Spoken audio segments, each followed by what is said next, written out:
Olá, boa noite. Eu quero trazer aqui agora um assunto.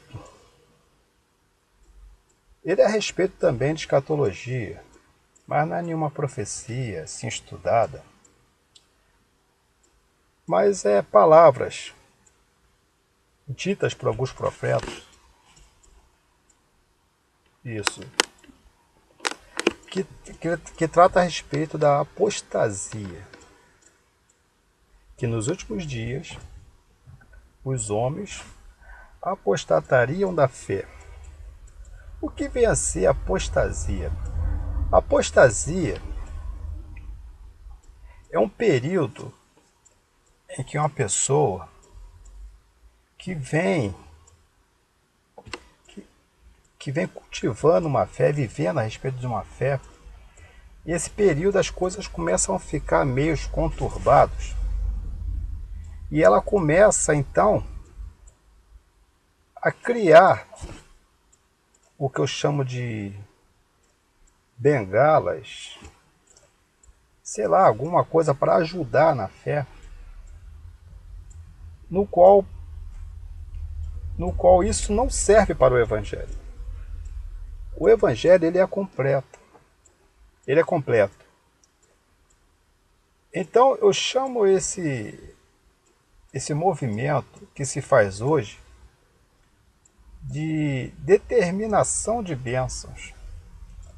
Outros chamam de determínios, em que pessoas exigem que Deus lhe dê as bênçãos que ele quer e que ele acha que precisa. E que ele acha que precisa. Se você for ver na Bíblia, tudo isso é contrário ao evangelho que Jesus Cristo trouxe. Jesus Cristo trouxe um evangelho para os pobres. E essas pessoas, elas pedem e determinam que Deus lhe dê riqueza. Tem determinação para carro zero, determinação para condomínios de luxo, aqui no Rio de Janeiro, então, na Zona Sul.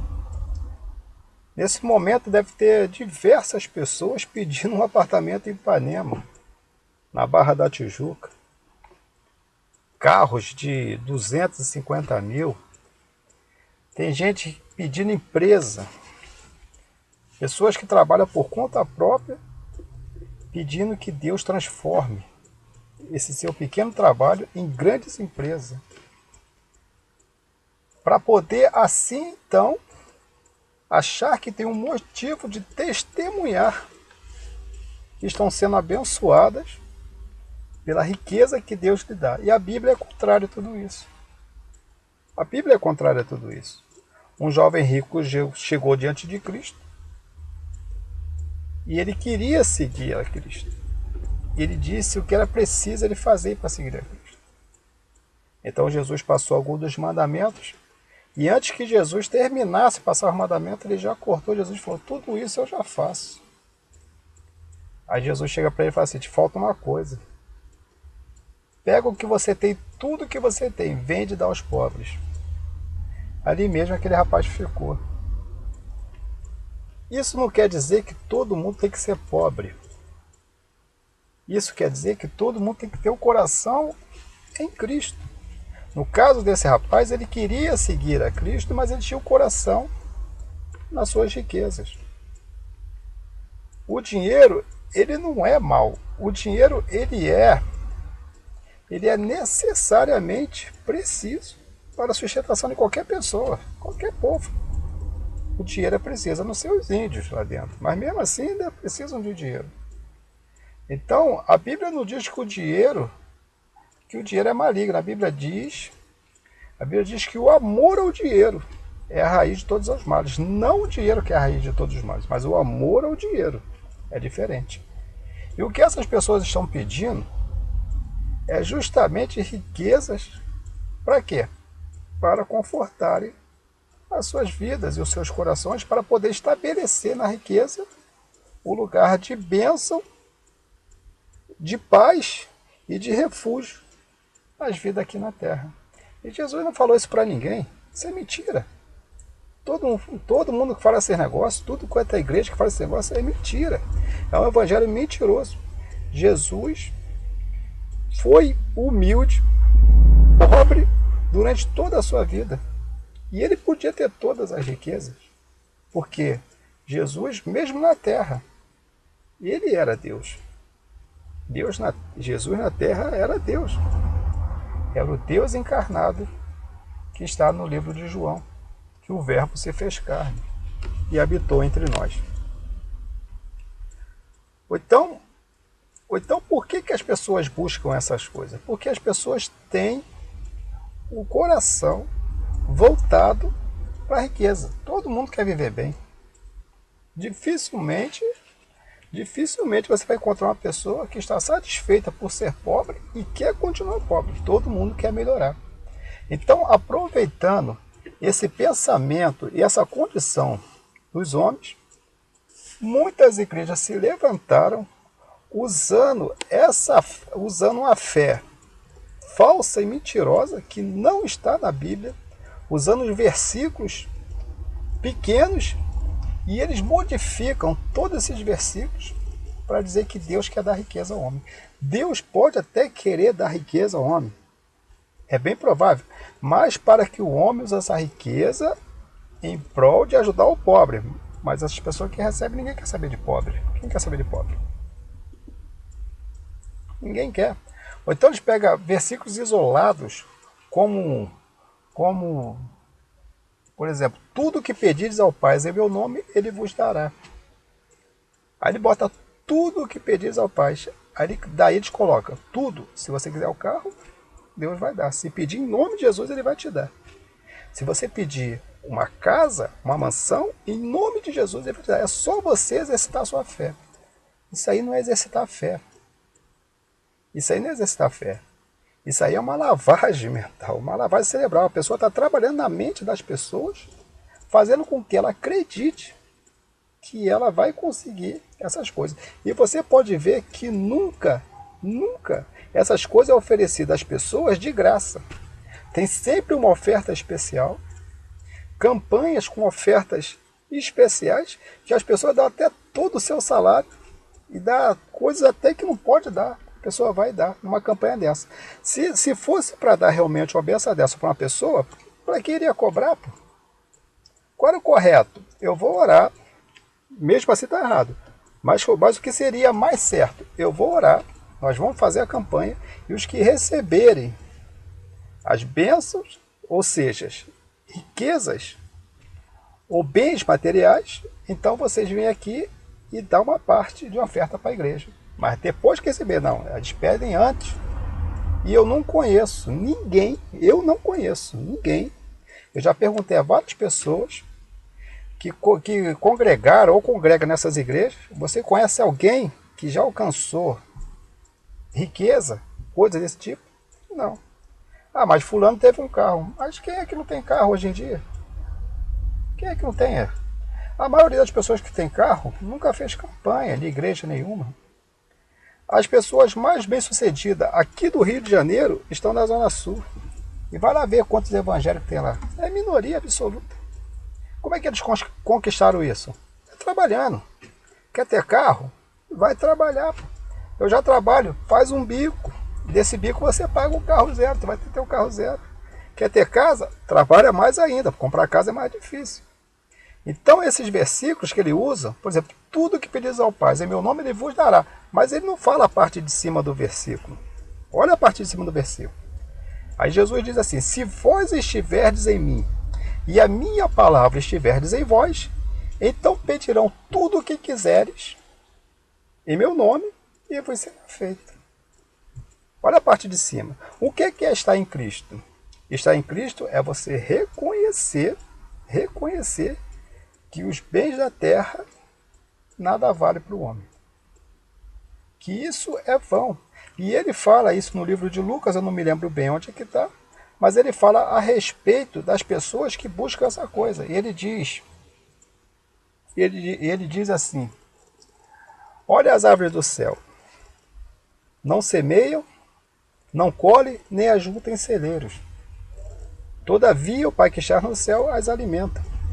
Aí ele diz, olha o lírio do campo, não costura, não tece. E ele diz, nem Salomão em toda a sua glória, ou seja, em toda a sua riqueza, se vestiu como um deles sequer.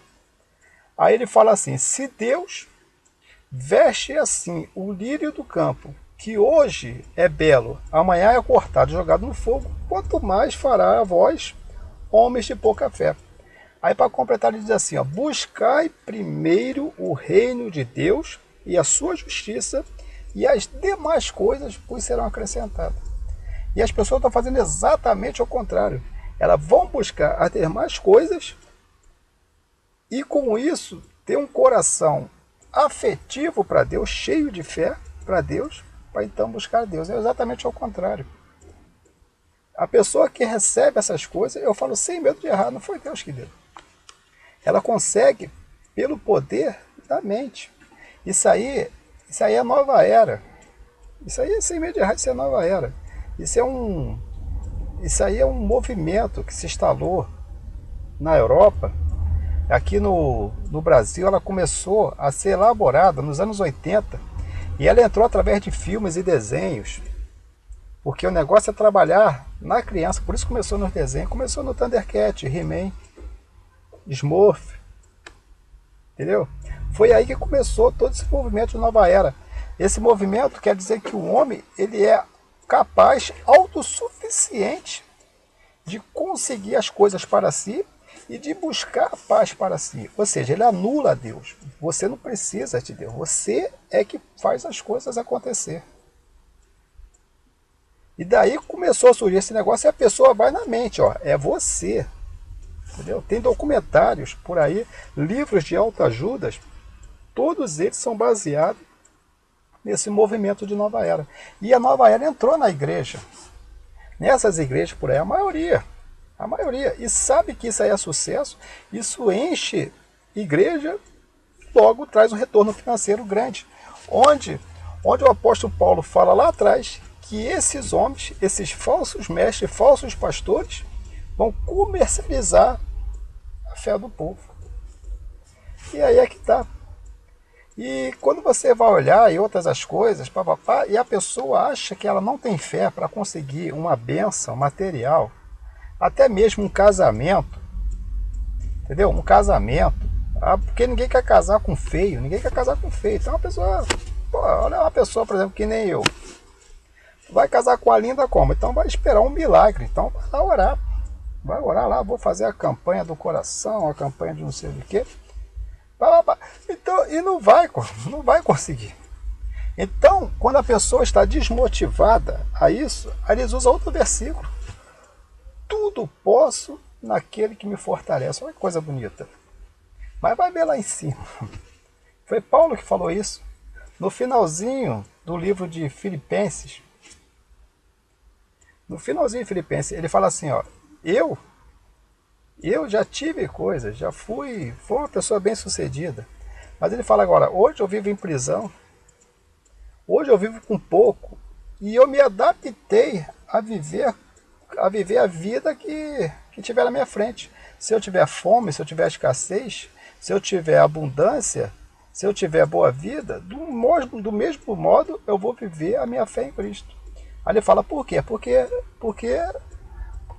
todas as coisas eu posso naquele que me fortalece.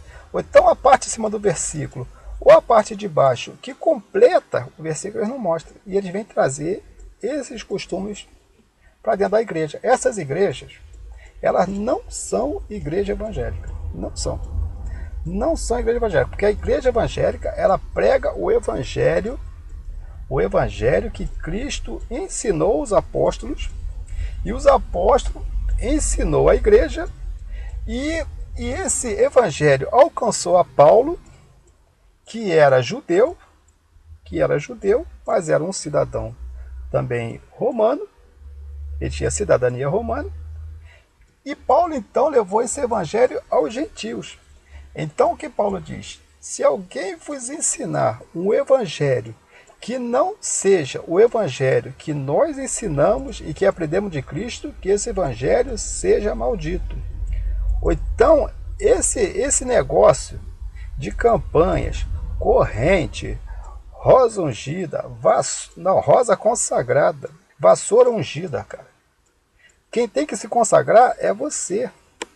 Quem tem que ser ungido por Deus é você, não é a vassoura, não é a rosa. Tratamento de água, copo de água, campanha de sal e todas essas coisas, isso é tudo apostatar da fé. Porque a pessoa deixa de acreditar no princípio da fé cristã, que é Cristo, e passa a acreditar nessas ideologias que se botam aí pelas igrejas. Então, isso é apostasia, isso é apostatar da fé. E é isso que estava escrito. Lá nos profetas, Daniel já falava a respeito disso. E Jesus falou várias vezes a respeito disso. Então o que se fica aqui entre nós? Se fica que o fim está próximo. E que o amor se esfriaria e que muito apostataria da fé. Então, essas coisas não são de Deus. Eu falo sem medo de errar. Quem lê a Bíblia, quem busca conhecer a Deus através da Escritura, sabe que essas coisas não estão lá. Deus não te chamou para, hoje a pessoa chama de quê? Ostentar. Para ostentar no meio do povo. Deus te chamou para ser sal da terra e luz do mundo. Ninguém prega evangelho, o evangelho é pregado da forma que Cristo ensinou. Ele veio ao mundo, morreu para dar vida eterna, para salvar o homem da morte, do pecado e do inferno. Esse é o evangelho que deve ser pregado. Mas muitas pessoas pregam o evangelho de uma maneira diferente. E como é que eles pregam? Eles pregam assim, ó. Eu era um bêbado, hoje não sou mais. Não é assim que se prega o evangelho. Me desculpe, mas não era assim. Eu era pobre e hoje eu tenho carro e casa. Não é esse evangelho que se ensinou. Então o evangelho de Cristo é simples. Que Jesus veio ao mundo para salvar o mundo. É o que está em João 3,16. Deus deu ao mundo seu Filho, unigênito, para que todo aquele que nele crê não pereça, mas tenha a vida eterna. Uma boa noite para todos e muito obrigado.